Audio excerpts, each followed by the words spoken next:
കൃപാസനത്തിൽ ജീവനോട് പ്രതിഷ്ഠയിട്ട പരിശുദ്ധ അമ്മയുടെ സന്നിധിയിൽ പ്രത്യക്ഷീകരണത്തിൻ്റെ സാക്ഷിയായി മാറ്റുന്ന ഈശോയ്ക്കും അമ്മയ്ക്കും 1000 നന്ദി. എൻ്റെ പേര് ഇന്ദു. ഞാൻ കർണാടകത്തിൽ നിന്നാണ് വരുന്നത്.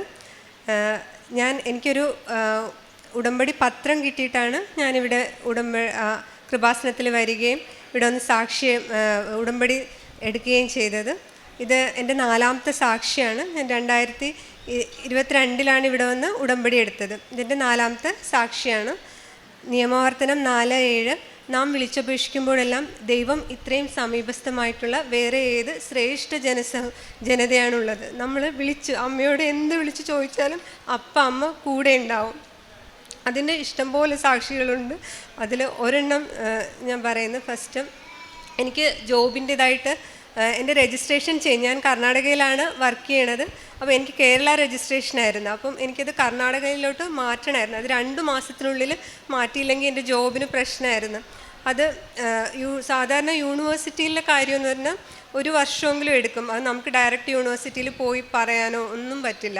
നമ്മൾ ജസ്റ്റ് ഓൺലൈനിൽ അയക്കാൻ മാത്രമേ പറ്റുള്ളായിരുന്നു. അത് അങ്ങനെ ഇരിക്കുമ്പോൾ ഞാൻ light A candle prayer request ഇടുകയും ഇവിടുത്തെ ഒന്ന് ഉടമ്പടി എടുത്ത് പ്രാർത്ഥിക്കുകയും ചെയ്തതിൻ്റെ ഫലമായിട്ട് എനിക്ക് യൂണിവേഴ്സിറ്റിയിൽ ഒരാളെ പരിചയം കിട്ടുകയും അതെല്ലാം അമ്മയുടെ സമയച്ചുരുക്കത്തിൻ്റെ അമ്മയുടെ ഒരു വലിയ ഇടപെടലായിരുന്നു. അതുവഴി 2 മാസത്തിനുള്ളിൽ തന്നെ എനിക്ക് രജിസ്ട്രേഷൻ ശരിയാകുകയും കർണാടകയിലോട്ട് രജിസ്ട്രേഷൻ ട്രാൻസ്ഫർ ചെയ്യാൻ പറ്റുകയും അതുവഴി എനിക്ക് എൻ്റെ ജോബിന് ഒരു പ്രശ്നവും ഇല്ലാതെ തന്നെ അവിടെ കണ്ടിന്യൂ ചെയ്യാനും പറ്റി. എൻ്റെ ഞാൻ കർണാടകയിൽ KVG ആയുർവേദ കോളേജിൽ അസിസ്റ്റൻറ്റ് പ്രൊഫസറായിട്ട് വർക്ക് ചെയ്യുകയാണ്. ആ ജോബ് അതിന് ഞങ്ങൾക്ക് പുതിയ റൂൾ അനുസരിച്ച് ഏത് സ്റ്റേറ്റിലാണ് നമ്മൾ വർക്ക് ചെയ്യണം അവിടെ ആ സെയിം സ്റ്റേറ്റിൻ്റെ രജിസ്ട്രേഷൻ തന്നെ വേണമെന്നുണ്ടായിരുന്നു. അപ്പം ആ ഒരു സാഹചര്യത്തിലാണ് ഇത്. നോർമലി അത് 1 ഇയർ എടുക്കുന്ന സാധനം. അപ്പോൾ എൻ്റെ ജോബിൻ്റെ നഷ്ടപ്പെടുമോ എന്നുള്ളൊരു പേടിയുള്ള ഇതിലായിരുന്നു. അത് അമ്മയുടെ സമയച്ചുരുക്കത്തിൻ്റെ അമ്മയുടെ ഇടപെടൽ കൊണ്ട് മാത്രമാണ് അങ്ങനെ സംഭവിച്ചത്. പിന്നെ രണ്ടാമത് എൻ്റെ അച്ഛനും അമ്മയും ഞാൻ അങ്ങോട്ട് കൊണ്ടുപോയിരുന്നു കുറച്ച് നാളത്തേക്ക്. അപ്പം അവരുടെ പെൻഷന് അവരിവിടെ നാട്ടിലില്ലാത്തതുകൊണ്ട് അവരുടെ പെൻഷന് ബ്ലോക്കായി. അതും അച്ഛനാണെങ്കിൽ തീരെ വയ്യാത്തതാണ്. അപ്പം ഇവിടെ വന്ന് അവിടെ പോയി രജിസ്റ്റർ ചെയ്യാനൊന്നും പറ്റുന്നുണ്ടായിരുന്നില്ല. അതും light A candle prayer request ഇട്ട് പ്രാർത്ഥിച്ചതിൻ്റെ ഫലമായിട്ട് അതും ഓൺലൈനിൽ തന്നെ ലൈഫ് സർട്ടിഫിക്കറ്റിന് അപ്ലൈ ചെയ്താൽ മതിയെന്നും അങ്ങനെ പെൻഷൻ്റെ ബ്ലോക്ക് 1 മാസത്തിനുള്ളിൽ തന്നെ അതെല്ലാം ക്ലിയറായി പെൻഷനെല്ലാം തിരിച്ചു കിട്ടി. പിന്നെ ഞാനത് ഉടമ്പടിയിൽ വെച്ചിട്ടുണ്ടായിരുന്നു. ഞങ്ങൾക്കൊരു സ്വർണം എടുക്കാനായിട്ട് പണയത്തിൽ വെച്ചിരുന്നത് കുറേ വർഷങ്ങളായിട്ട് അത് എടുക്കാൻ പറ്റുന്നുണ്ടായിരുന്നില്ല. അതും അമ്മയുടെ ഇടപെടലിൽ സമയച്ചുരുക്കത്തിൻ്റെ അമ്മ ഞാനത് ജസ്റ്റ് അത് പണയം പുതുക്കാനായിട്ട് പോയതായിരുന്നു. പക്ഷേ അപ്പോഴും അമ്മ അതിൻ്റെ റേറ്റെല്ലാം കുറച്ച് എനിക്കത് എടുക്കാനായിട്ടുള്ള ആ സാഹചര്യം എനിക്ക് അമ്മ ഒരുക്കി തരികയും അങ്ങനെ അമ്മയുടെ മാധ്യസ്ഥം കൊണ്ട് മാത്രം എനിക്കത് പൂർണ്ണമായിട്ട് അതെടുക്കാൻ സാധിച്ചു. പിന്നെ ഉടമ്പടി പ്രേക്ഷിത പ്രവർത്തനമായിട്ട് ഞങ്ങളെന്നും തൈലം കുടുംബ പ്രാർത്ഥനയുണ്ട് രാവിലെയും വൈകിട്ടും. രാവിലെ 5 മണിക്ക് എണീറ്റ് ജപമാല ചൊല്ലും. പിന്നെ അച്ഛൻ്റെ ഡെയിലി ഞങ്ങൾ കേൾക്കാറുണ്ട്. പിന്നെ വൈകുന്നേരം ആരാധനയും എല്ലാം കേൾക്കാറുണ്ട്.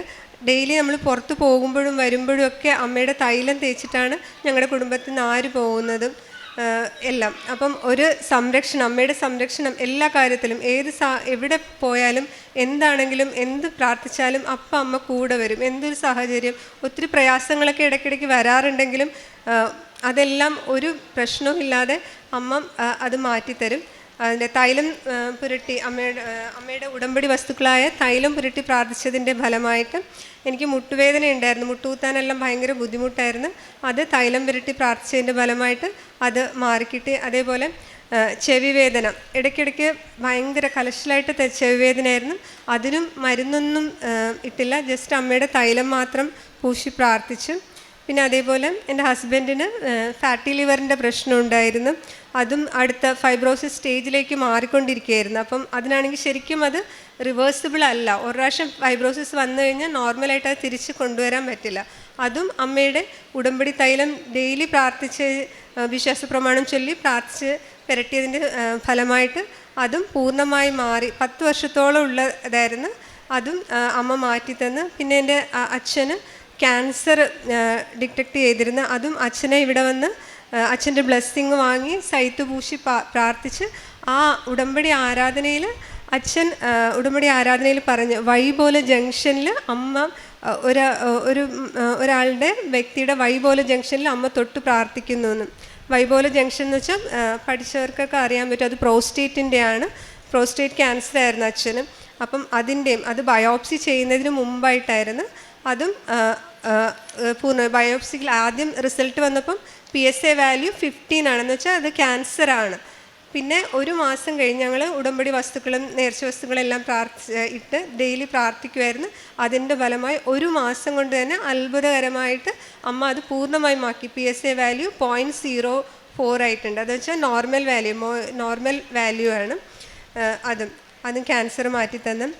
പിന്നെ കാണാതെ പോയ വസ്തുക്കൾ വരെ എനിക്കൊരു പ്രിയപ്പെട്ട ഒരു വാച്ച് വാങ്ങിച്ചിട്ട് അധികം ആയിട്ടുണ്ടായിരുന്നില്ല. അതും ഞാൻ ലൈറ്റ് ക്യാൻഡിൽ പ്രെയർ റിക്വസ്റ്റ് ഇട്ട് പ്രാർത്ഥിച്ചതായിരുന്നു. അത് ഒരു മാസത്തിനുള്ളിൽ തന്നെ അതെങ്ങനെ ഞങ്ങൾ കുറേ അവിടെ എല്ലാം തപ്പിയിരുന്നു. അത് വീടിൻ്റെ മുറ്റത്താണ് കിടന്നത്. ഒരു കുഴപ്പവും ഇല്ലാതെ ഒരു മാസം കഴിഞ്ഞ് മഴക്കാലമൊക്കെ ഉള്ള സമയമായിരുന്നു. പക്ഷെ ഒരു കുഴപ്പവും ഇല്ലാതെ അതെനിക്ക് തിരിച്ചു കിട്ടി. പിന്നെ പ്രേക്ഷിത പ്രവർത്തനമായിട്ട് ഞങ്ങൾ പത്രം വാങ്ങിച്ച് ഇവിടെ വരുമ്പോഴെല്ലാം പത്രം വാങ്ങിച്ച് എല്ലായിടത്തും അമ്മയുടെ കാര്യം പറഞ്ഞ് ബസ് സ്റ്റാൻഡിൽ, റെയിൽവേ സ്റ്റേഷനിൽ കൂടെയുള്ളവർക്ക് വീട്ടിൽ പോയി അങ്ങനെ എല്ലാം പ്രേക്ഷിത പ്രവർത്തനം ചെല്ലും. പിന്നെ നാട്ടിൽ വരുമ്പോഴെല്ലാം പൊതിച്ചോറ് കൊടുക്കാറുണ്ട്. പിന്നെ അനാഥാലയത്തിൽ പോയി ഫുഡ് കൊടുക്കലും പൈസ എല്ലാം കൊടുക്കാറുണ്ട്, വസ്ത്രങ്ങൾ. ആത്മീയ ജീവിതം ഞങ്ങൾ ഉടമ്പടി എടുത്തതിന് ശേഷം വീട്ടിൽ നല്ല സമാധാനവും ദേഷ്യമൊക്കെ ഉണ്ടായിരുന്നു. അതെല്ലാം വളരെ കുറഞ്ഞ് എല്ലാവരോടും ക്ഷമിക്കാനും സ്നേഹിക്കാനും ദൈവത്തോട് കൂടുതൽ അടുക്കാനും എന്ത് കാര്യം ഉണ്ടെങ്കിലും ഈശോയുടെ അമ്മയോടും ചോദിച്ച് എല്ലാ കാര്യം ഇപ്പോൾ ടെൻഷൻ അങ്ങനെയെന്ന് പറയണം അതില്ല. എല്ലാ കാര്യവും അമ്മ നടത്തിത്തരാം, അല്ലെങ്കിൽ അമ്മയുടെ ഇഷ്ടത്തിനനുസരിച്ച് അമ്മയുടെ ഇഷ്ടം പോലെ അമ്മയുടെ സമയത്തിന് നടത്തിത്തരാം. അങ്ങനെയുള്ളൊരു ഇത് മാത്രമേ ഉള്ളൂ. പണ്ടത്തെ ടെൻഷനും അങ്ങനത്തെ ഉള്ള ഒന്നുമില്ല. അതെല്ലാം ഈ ഉടമ്പടി എടുത്തുകൊണ്ടുള്ള മാത്രമാണ് അമ്മയോട് ഇത്രയും ചേർന്ന് ജീവിക്കാനും ഈശോയോടും. ഇത്രയും അനുഗ്രഹങ്ങൾ എനിക്കും എൻ്റെ കുടുംബത്തിലുള്ള എല്ലാവരും വന്ന് ഉടമ്പടി എടുത്ത് അവരെല്ലാവരും ഉടമ്പടിയിൽ നിലനിൽക്കുന്നുണ്ട്. ഇത്രയും അനുഗ്രഹങ്ങളെല്ലാം തന്ന അമ്മയ്ക്കും ഈശോയ്ക്കും 1000 നന്ദി.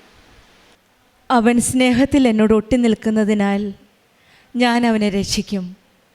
അവൻ എൻ്റെ നാമം അറിയുന്നതുകൊണ്ട് ഞാൻ അവനെ സംരക്ഷിക്കും. സങ്കീർത്തനം 91:14 ദൈവത്തെ ഹൃദയത്തിൽ സ്നേഹിക്കുന്നവർ ഞാൻ അവനെ രക്ഷിക്കുമെന്നാണ് വചനം പറയുന്നത്. പ്രശ്നങ്ങളിൽ നിന്നും കഷ്ടതകളിൽ നിന്നുമുള്ള രക്ഷയാണ് ദൈവം വാഗ്ദാനം ചെയ്യുന്നത്. ഉടമ്പടിയിൽ ജീവിക്കുന്ന മക്കളുടെ ഓരോ സാക്ഷ്യങ്ങൾ കേൾക്കുമ്പോഴും നമുക്ക് മനസ്സിലാകുന്ന അതുതന്നെയാണ്, ഒരു സംരക്ഷിക്കുന്ന ഒരു ദൈവം, കാത്തുപരിപാലിക്കുന്ന ഒരു ദൈവം, കൂടെ നിൽക്കുന്ന ഒരമ്മ. ഈ ഓരോ കാര്യങ്ങളും ഓരോ സാക്ഷ്യങ്ങളിൽ നിന്ന് നമുക്ക് മനസ്സിലാക്കാൻ സാധിക്കുന്നത് ദൈവസ്നേഹവും വിശ്വാസവും ഉള്ളവരെ ദൈവം ഒരിക്കലും കൈവിടില്ല എന്നാണ്.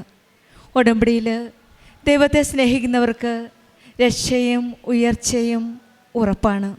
യോഹന്നാൻ്റെ സുവിശേഷം 2-ാം അധ്യായം 5-ാം വചനം പറയുന്നത് പോലെ അവൻ നിന്നോട് പറയുന്നത് ചെയ്യുക എന്നുപോലെ നമ്മൾ ഉടമ്പടിയിൽ കൂടെ ഈശോ നമ്മളോട് പറയുന്ന കാര്യങ്ങൾ ചെയ്യുമ്പോൾ, വചനത്തിനനുസരിച്ച് ജീവിക്കുമ്പോൾ നമ്മുടെ ജീവിതത്തിൽ ഭയങ്ങളിൽ വിശ്വാസവും സംശയങ്ങളിൽ ദൈവം എന്നെ വിടുവിക്കും, ദൈവം എന്നെ സംരക്ഷിക്കും, ദൈവം എന്നെ രക്ഷിക്കുമെന്ന ഉള്ള ഒരു ഉറച്ച വിശ്വാസവും, എപ്പോഴും ഉടമ്പടിയിൽ ദൈവം നമ്മെ രക്ഷിക്കും, നമ്മെ ഉയർത്തും, നമ്മെ അനുഗ്രഹിക്കും എന്നുള്ള ഒരു ആത്മധൈര്യമാണ് നമുക്കുള്ളത്. അങ്ങനെയുള്ള ഒരു വലിയ സാക്ഷ്യമാണ് ഡോക്ടർ ഇന്ദു നമ്മളോട് ഷെയർ ചെയ്തത്, നമ്മളോട് സാക്ഷ്യപ്പെടുത്തിയത്. ഉടമ്പടി മക്കളുടെ ജീവിതത്തിൽ ഓരോ കാര്യങ്ങളിലും നമ്മൾ എന്ത് ചെന്ന് പറഞ്ഞാലും അതെല്ലാം ചെയ്തു കൊടുക്കുന്ന ഒരു അമ്മയും ഈശോയുമാണ് നാം കാണുന്നത്. സംരക്ഷിക്കുന്ന അമ്മയും നമ്മളെ വഴി കാട്ടി നടക്കുന്ന ഈശോയുമാണ് നമ്മുടെ കൂടെയുള്ളത്. ഈ മക്കളുടെ ജീവിതത്തിലും ഈശോയുടെയും അമ്മയുടെയും സാന്നിധ്യം അടുത്തറിഞ്ഞ മക്കളാണ്. എല്ലാ കാര്യത്തിലും അമ്മ കൂടെ ഉണ്ടെന്നുള്ള ഒരു ധൈര്യമാണ് ഇവരുടെ ജീവിതത്തിലുള്ളത്. നമ്മുടെ ജീവിതത്തിലും ഉടമ്പടിയിലായിരിക്കുമ്പോൾ ഭയപ്പെടാതെ ഈശോയുടെ അമ്മയുടെ സാന്നിധ്യം മനസ്സിലാക്കാൻ സാധിക്കട്ടെ എന്ന് നമുക്ക് പ്രാർത്ഥിക്കാം.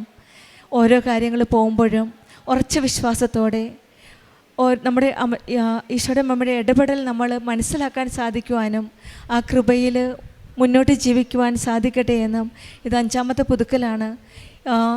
ഉടമ്പടിയിൽ നിലനിൽക്കാനുള്ള കൃപ ലഭിക്കാനായിട്ട് നമുക്കും പ്രാർത്ഥിക്കാം.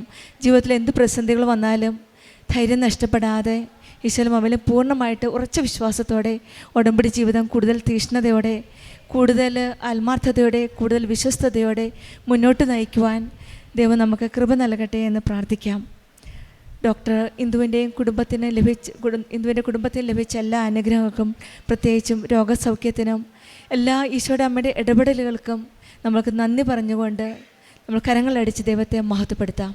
യേശുവേ നന്ദി, യേശുവേ സ്തുതി, ആവേ മരിയ. അത്യപൂർവ ദൈവാനുഭവങ്ങൾ ഇനി നിങ്ങൾക്കും സ്വന്തം. ഈ യൂട്യൂബ് ചാനൽ ഇതുവരെ സബ്സ്ക്രൈബ് ചെയ്തിട്ടില്ലെങ്കിൽ ഇപ്പോൾ തന്നെ സബ്സ്ക്രൈബ് ചെയ്യുക. ഈ വീഡിയോ ഇപ്പോൾ തന്നെ നിങ്ങളുടെ സുഹൃത്തുക്കൾക്ക് ഷെയർ ചെയ്തുകൊണ്ട് കർത്താവിൻ്റെ പ്രേക്ഷിതരാകുക.